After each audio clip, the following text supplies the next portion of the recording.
Hey guys, what's up? This is Vinnie Stevens here, and welcome to another video from my channel, and welcome to another episode of Vinyl Reviews.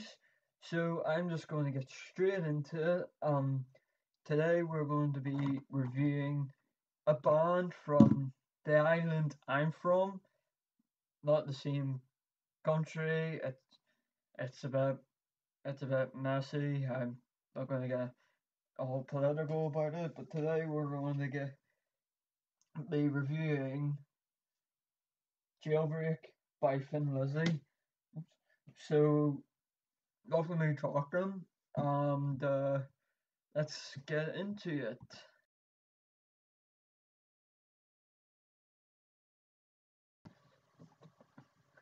Hey, so who are Lizzy? Um, so Lizzy are a band that formed in 1969 in Dublin, Ireland, a place that I was at a couple of weeks ago. But anyway, the band were active until 1984. They reformed in 1996 until 2001, again in 2004 to 2012, and again in 2016, and they're still active today. The time of the release of this album consisted of Phil Lynott on bass guitar, lead vocals, and acoustic guitar, Scott Garham on lead and rhythm guitar, Brian Robertson on lead and rhythm guitar, and Brian Donnelly on drums and percussion. The band has released 12 studio and live albums, 34 compilations, 8 video albums, 7 EPs, 33 singles, and 2 albums that are in the archives.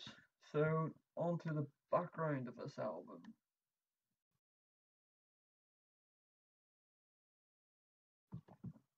So, background of this album. So, Jailbreak is the sixth studio album which was released on the 6th of March 1976.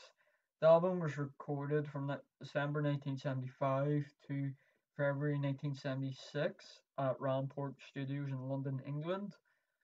The album for the band was a commercial breakthrough in the US and was the only album from the band with a certification, in this case gold, in that country. The single for the album include Jailbreak and The Boys Are Back in Town, and this became the band's biggest hits. Yes, it's now on to record. So recording of this album. So Thin Lizzy previously released 2 albums, Nightlife and Fighting, and they failed to generate any sales. So Thin Lizzy's record label, Vertical Records, give them one last chance. So the band wrote songs and collected ideas in a studio in Buckinghamshire, that's in England, in late 1975. Then moved to Rampo Studios in London in the new year to record the album. The band selected producer John Halcock, is that his name, as he had worked in the studio extensively. The band worked through February on the album. However, Gurham, Gurham and Robinson felt that the speed at which it was completed adversely affected its quality. Both stated that the tightness of the songs made the album feel like right. In particular, Robinson said he would have liked more freedom to improve on lead guitar parts. Gurham also criticized Alcock's production, saying he didn't particularly care for his guitar tone on the album. Phil Lynott in 1970 said this in 1976. When I wrote Warriors, the only way I could give any sense of heavy drug takers was describing them as warriors. That they actually go out and do it. People like Hendrix and Drew Allman were perfectly aware of the position they were getting into. They weren't slowly being hooked. It was continuous decision to go out and take the thing as far as it can go. It's now on to choice of singles.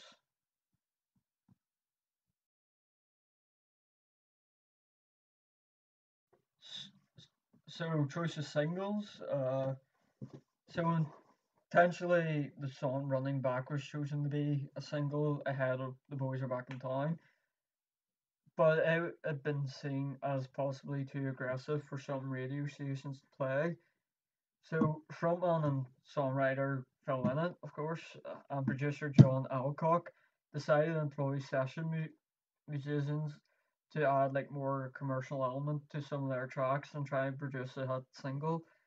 And Tim Hickley, who's a keyboardist, came in, added parts to Running Back. Guitarist Brian Johnson was against this idea, and he liked the song as it had originally been arranged in a blues format with his own additions of piano and bottleneck guitar. He actually later said it took an enormous offence to the changes. I couldn't understand why they paid this guy a fortune just for playing what he did. Listen to it and tell me it's bollocks. Robinson did not play in the finished version of the song, and Hinckley is not credited on the album. Uh, Leonard said at the time that Running Back was very much influenced by Van Morrison, who's from the island of Ireland. Um, I really I really like the album. I like the song.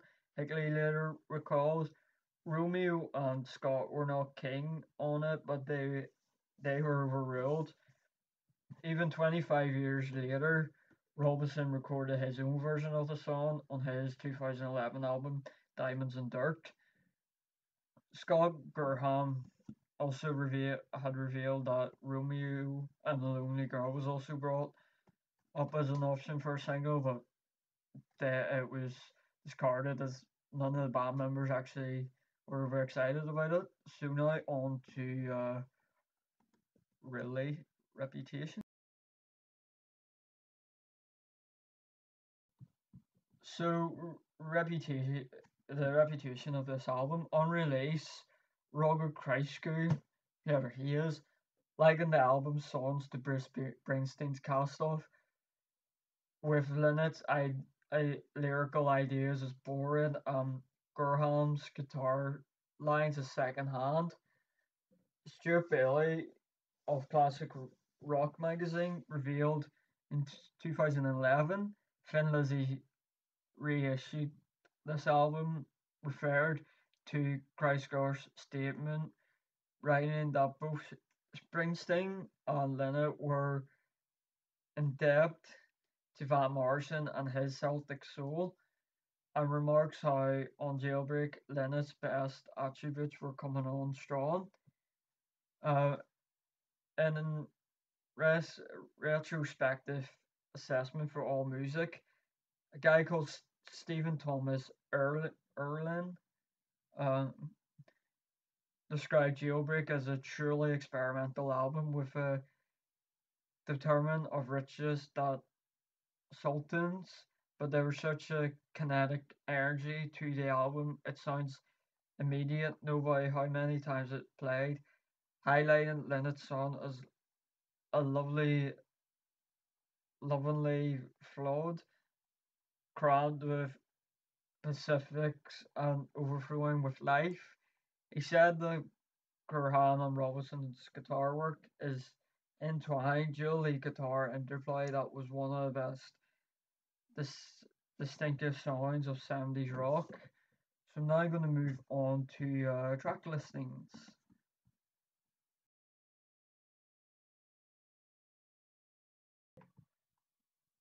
So track listings. So as with any vinyl, it has a side one and side two to it. So the first song on side one is Jailbreak, which was released as a single.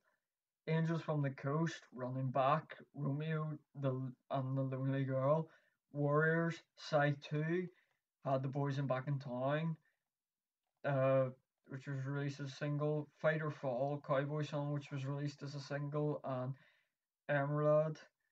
So now moving on to singles.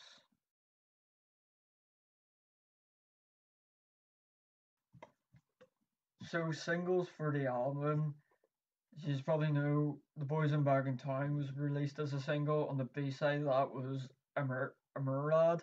This was released on the 17th of April 1976. In some countries, this included the US and Canada. It actually featured Jailbreak as the B side, but in other countries, Jailbreak and the B side Running Back was released on the 30th of July. And in Canada and US and the US only, Cowboy Song was released as a single on the B side with Angels from the Coast. So moving on to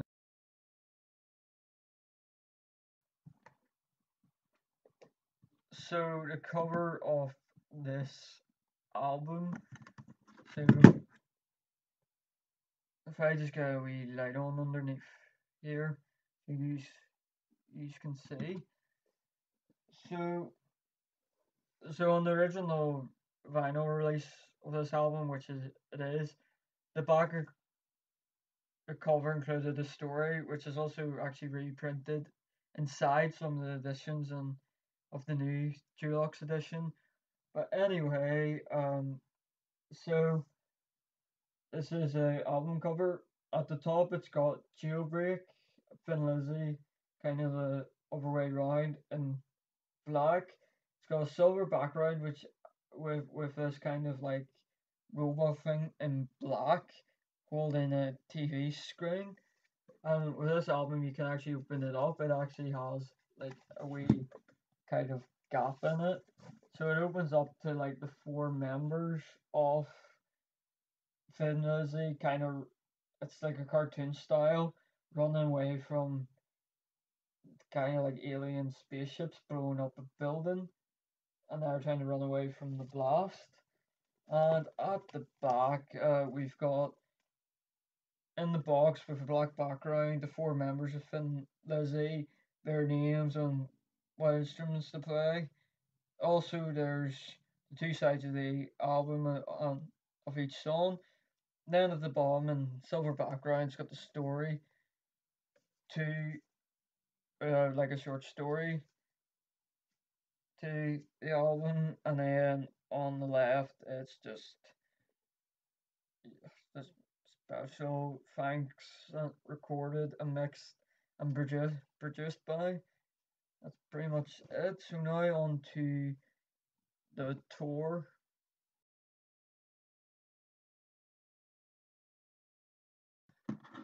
She's going to knock this light off because look a bit creepy with a light on.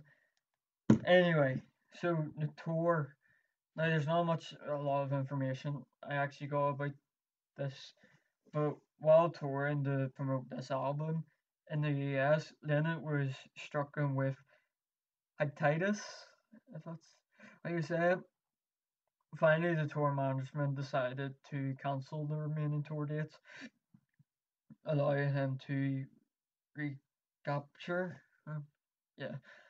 So now on to my review of this album.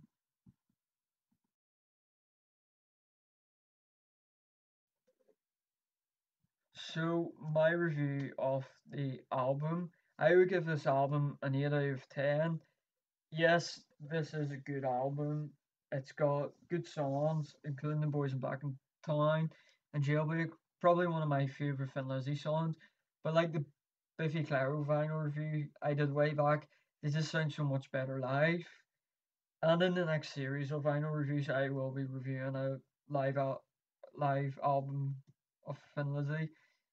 So me being from the island of Ireland, I did grow up listening to their music.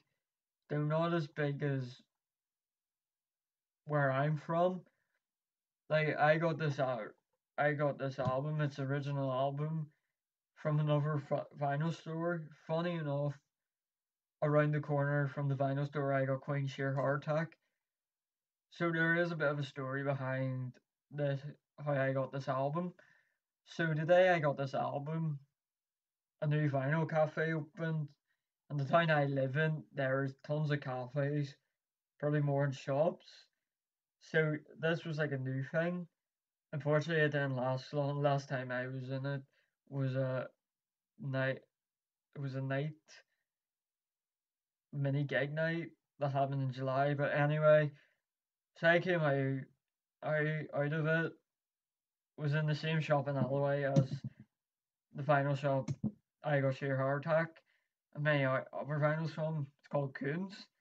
So I went out and I saw this new vinyl shop on the corner called Bending Sounds.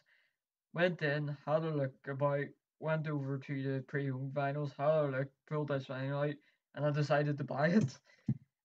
Another story I, I want to share is I went to see an opening band about 2 years ago. It was my first ever concert. I saw it. The band were called Black Star Riders. They're like a modern day version of Thin Lizzy, but there is members of Thin Lizzy in the band. And I only saw half their set, but they were pretty good. And I have been trying to get back to see them ever since. But there's a lot more I could put into this review, but I'm not. So I'm going to finish this video up. So guys, hope you enjoyed this video. Don't forget to like and subscribe to this channel. I'm actually surprised how dark it has got outside. This video was actually quite short to record and actually finish part of the script off. The next couple of videos are going to be, I guess they're going to be pretty short because they're, well, I'll say they're not very big albums and there's not like kind of a lot of information about them. So yeah, I'm aiming to either try and get the vinyl reviews up before Christmas or before the new year. I am going to stick up the other car videos probably within the next couple of days. Um, I'm still in college the minute, so